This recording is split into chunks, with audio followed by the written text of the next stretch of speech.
All right. Hey, Elena. Hi, Ollie. One second. Let me double check our boom. Hi, before we start, do you know if I'm supposed to do this by memory or not? Do like Let me this? check. One second. So we've got Ollie, Elena. Okay. It says Taylor may be here. Let me enter the info real quick for our live stream. It just says, so from Dr. Justin, it says goal is memory. So I Okay. think he wants you to try performing it from memory. Okay, thank you. So let's try.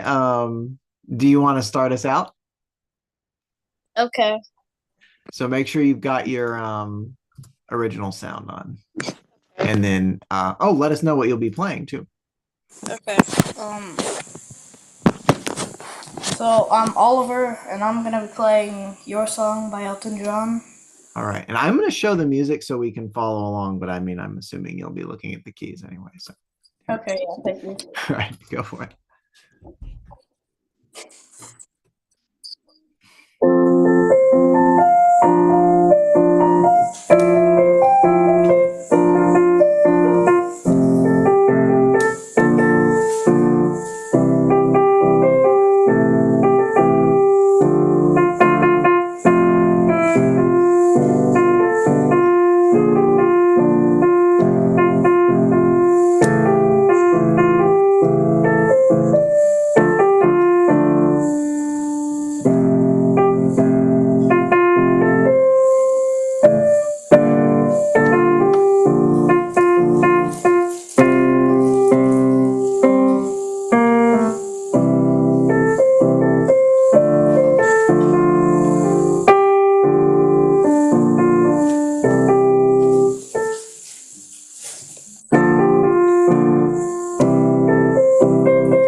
And that's it. All Thank you. right, great job.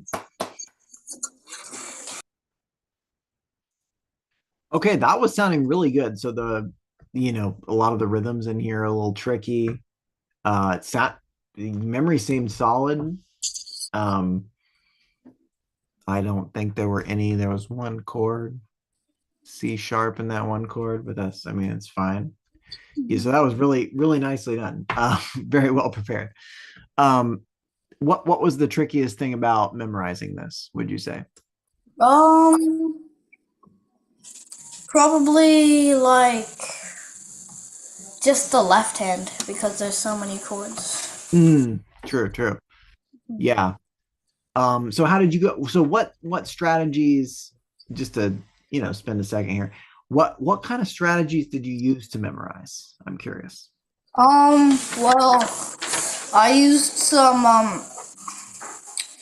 uh I split the piece into sections and I did some backwards practice to try and figure it out, and I just did some run throughs and Nice.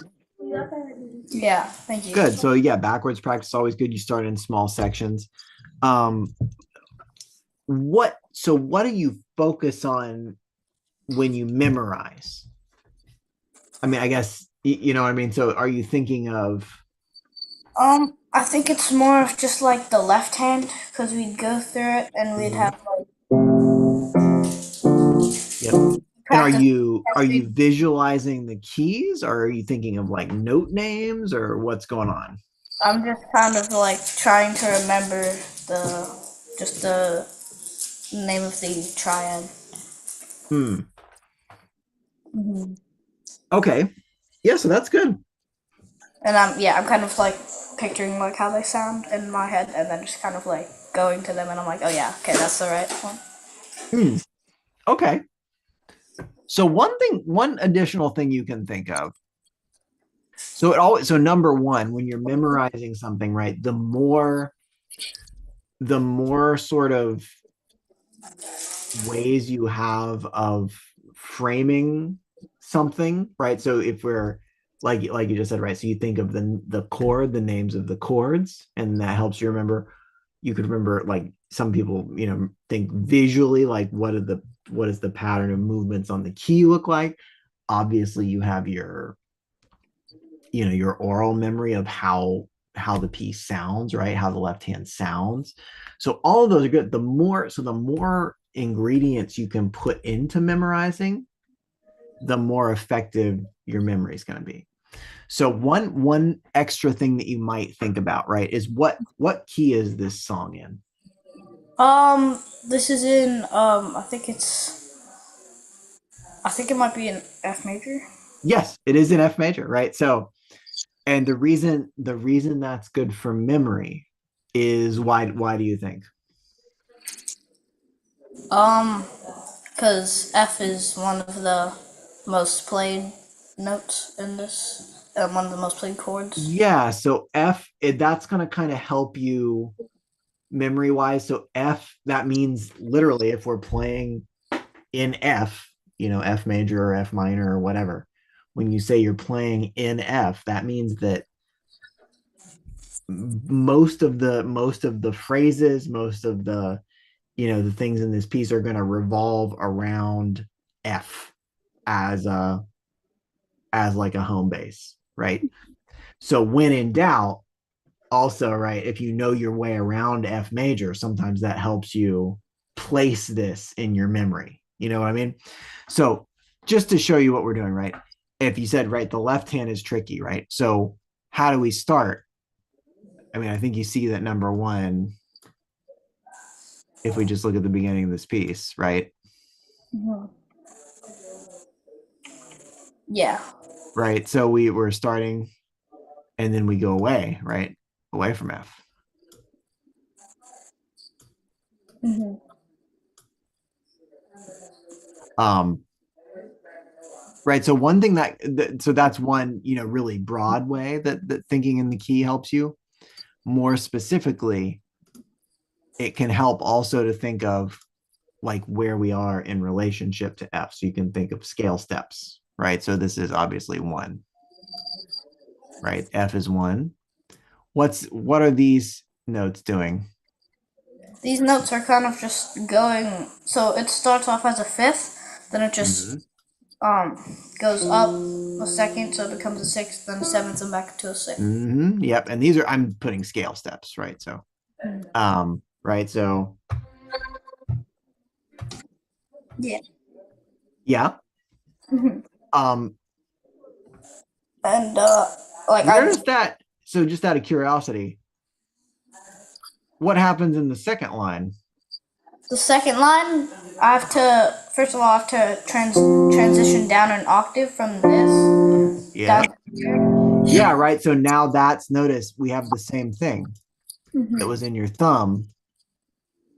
Now that's the bass. That's the bass notes. So bass notes are really important. I don't know if we talked about that. We probably talked about that with Dr. Justin.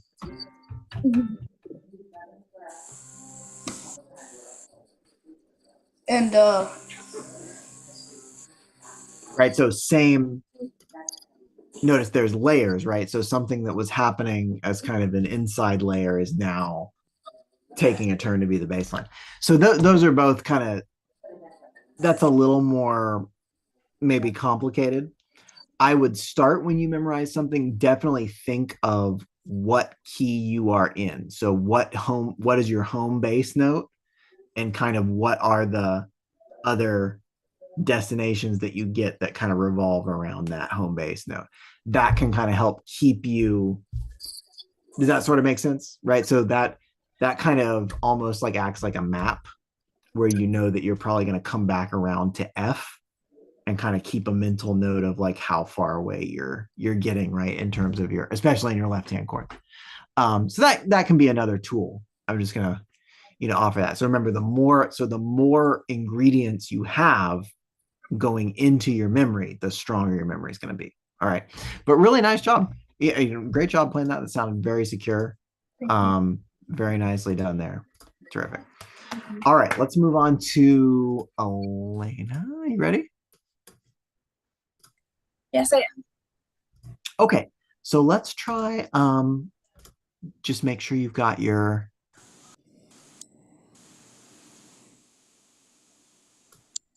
original sound on. Yeah.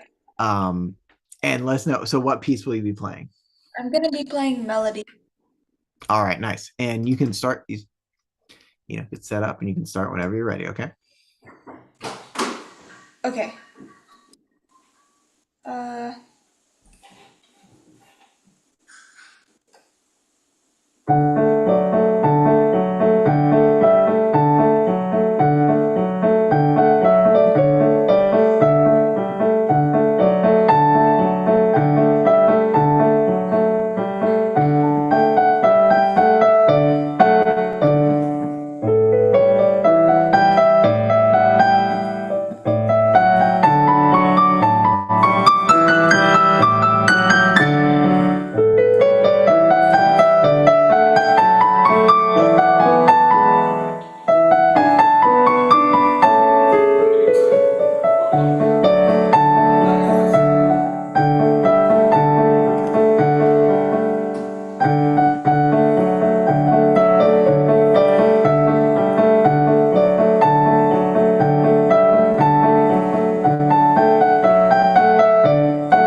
All right. Nice. Okay, really nicely done, Elena. So a lot of terrific details here. So the pedaling was great. The dynamics I really like. So the crescendo through this kind of scale passage here, and the second part was really nice. It was very well defined, and the joints between this different sections of the piece were very well done. Um, so really nice. What I'm just gonna ask. So what did you work on the most? Do you feel like preparing this piece? I think, in fact, I worked on my scale, that one scale part. Like, I worked on perfecting that part and adding a crescendo to it. Nice. Yeah, and that was really effective. And then I also worked on like that end part where it's transitioning back to the beginning. Oh yeah, and sometimes it's tricky because these are like sometimes it's just a visual thing. Like if we copied and pasted that like up here, it would probably not be quite as daunting. But sometimes something about the location on the page makes it a little tricky too. Yeah. But that yeah, really smooth, really nicely done. Um, I guess we could so what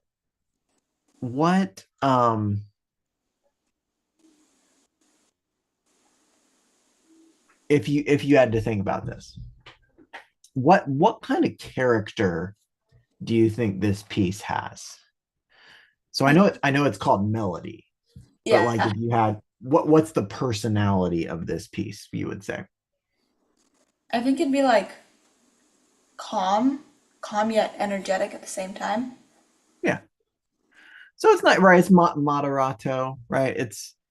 It's mostly calm, but it's kind of like Yeah. it's a little bit it's going, it's a little bit lively.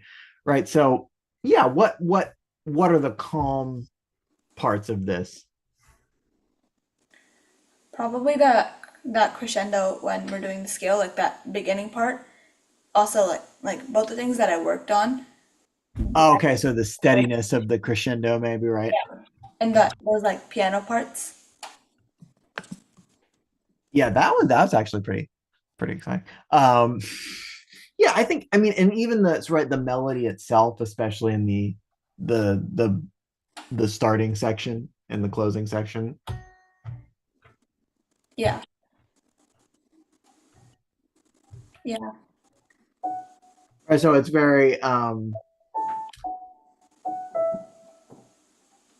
all the, at least here, right, all the most of the faster moving notes are just the accompaniment, kind of a nice rippling accompaniment.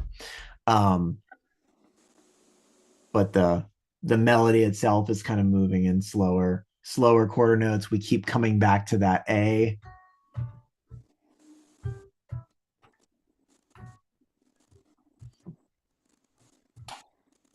Yeah, and so something else that might contribute to the calmness as well, and this is a little bit more of a detail that might go unnoticed, but this is definitely something we hear even through this left hand pattern. We should be, and we kind of are. We're changing chords measure to measure, but we're leaving that D just kind of sitting, right? Sitting underneath everything. Yeah.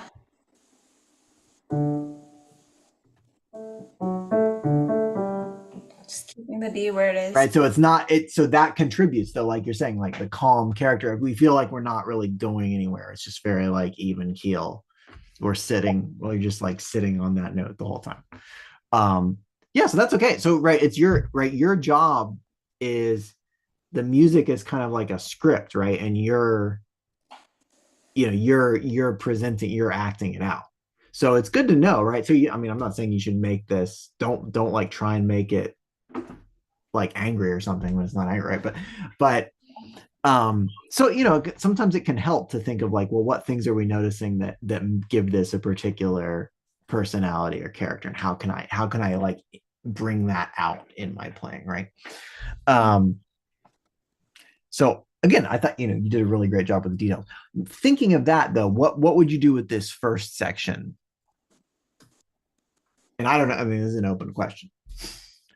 What kinds of things could you do with this first section to kind of really enhance the character that's there? Maybe I could like emphasize more on the D and then kind of lightly do the other notes, like kind of. Uh-huh. Yeah, I mean, you could do so. Make sure that Yeah. or at least, I don't know if we need to emphasize it, but at least make sure that when you're pedaling, right, we're hearing that is sustaining. um yeah, what about the melody? Huh? What about the melody part? That's something you could do with the left hand, that's Oh true. yeah, the right hand. Um, I could add a little more dynamic to it to kind of make it into my own, but then also make it sound more like the mood of the piece. Yeah, I mean, and something we could do is with the right, the slur here, try to make it as slurred as you can, right? Ba, ba, ba, right? So the more you can make those notes sound like they connect to the next note, maybe the more. Have you talked about, so the mechanics of slurs on piano are really tricky. I don't want to take too long, but this is something valuable for Ollie too, right? And in some of these pieces we run into like what's usually called like a phrasing slur. So like maybe this is something like a phrasing slur where you're not supposed to like literally like make sure all the notes are connected. It's just kind of showing you this is all a phrase. um but definitely these shorter slurs are more articulation slurs, right? So um the reason I'm spotlighting this is because the piano is really not the best instrument for actually doing slurs, which is probably why the slurs don't make any sense a lot for people learning it.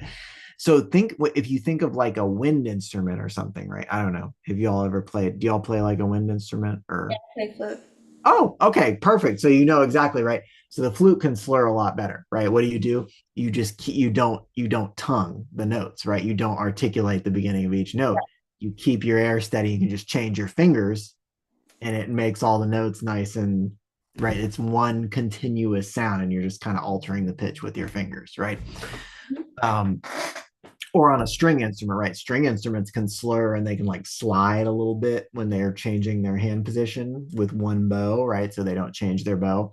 So slurs are something that really come from other kinds of instruments, and we're trying to fake it on the piano, Yeah. right? So think about that, right? So we've got we can't like we don't have we have one kind of set of strings for each specific note, and you can't connect it. That's not how the piano, right? So what we do, so just remember, whenever you have a slur, you're faking it, right? So one thing you can do is you can make sure you're holding down your finger until you play the next note, right? So don't, instead of like just kind of playing each note one by one, right? You can bum, bum, bum, bum, right? You can slur it. So that's one thing to think about to make it sound like you're slurring, let the sound kind of overlap into the beginning of the next note. The Yeah. other thing to kind of imitate the different emphasis on the notes is you can make sure you're syncing your hand on the very first note that's in the slur and kind of make a motion and lift it. That kind of helps like psych you into feeling that slur. So try that with it. So those two things, right? So Yeah. make sure you're holding your fingers down a little bit, let your fingers be a little lazy and getting off the key. And then the other thing, so sink down into the F sharp and lift your hand as you get through the A. Does that make sense? Yeah. So try that. Try that with the right hand alone.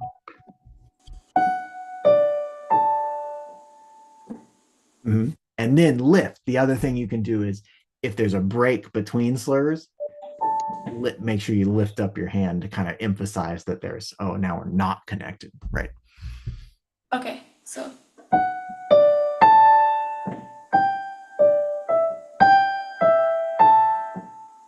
like that. Yeah, good. Yeah. So does that make sense? Yeah. And that's a further detail, right? That's a little trickier. So just remember, both of you, right? Slurs are really difficult on the piano because we're faking it. Like we can't actually do slurs on the piano. Okay. But that's what it represents, right? You're going for that sort of connected sound. Does that make sense? So really, and y'all, really nicely done, both of you. I was just trying to find a little extra, some extra techniques we could work on. But thank you all both for coming. Terrific performances. We'll see you next time you play. All right, thanks, y'all. Yeah. Thank you so See you much. next year Wednesday. Um. Oh, yeah, Ollie. I'd just like to point out that I did have the music sheet up here just for reference in case like I like missed like a note or something. Oh, okay. No, it sounded good.